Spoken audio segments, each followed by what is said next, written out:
Action. Cut cut. Sir ஏதோ எதையோ பாக்குற மாதிரி இருக்கு சார். Love feel sir. ஹீரோயினி ரொம்ப நாள் கழிச்சு பாக்குறீங்க, அப்படியே ஒரு love feel sir. Love feel தானே? சரி ஓகே, டேக் போங்க. சரி ஓகே சார், டேக் போலாம். ஆக்ஷன். சார் அந்த பொண்ணு உங்க எதிர்க்கு வருது சார். அந்த பொண்ணு உங்களை லவ் ஃபீல்ல பாக்குது சார். சார் நீங்களும் அந்த பொண்ணை லவ் ஃபீல்ல பாக்குறீங்க sir. Cut cut cut. Sir இதை காட்சி பிச்சா மாதிரியா பண்றீங்க சார். யாருன்னு நினைச்சு பேசுகிறீங்க? நான் ப்ரொடியூசரோட பையன். நான் நினைச்சேன்னா படமே ஓடாது சார். ரொம்ப கஷ்டப்படுற குடும்பத்துல இருந்து வந்துங்கிறேன் சார். யார் கால கையிலயோ வீந்தா இந்த இடத்துக்கு வந்தேன் சார். இதான் சார் எனக்கு ஃபர்ஸ்ட் படமா கட்சி, இதுவும் லாஸ்ட் படமா ஆகிறீங்க போலுதே சார். சார் இதான் சார் என்னோட ஃபுல் அவுட்புட். சார் தயவு செஞ்சு ஏதாவது உருப்படியா பண்ணுங்க சார். ஒண்ணுமே பண்ண மாட்டீங்களா சார்? அது வேற ஒண்ணும் இல்ல, நம்ம என்ன டான்ஸ் போயிடலாமா?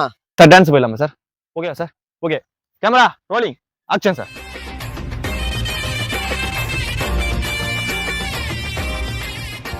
ஐயோ எனக்கு இந்த டைரக்ஷனே தேவையில்ல, ஆனா மேஸ்திரி வேலைக்கு போறேன் நான்.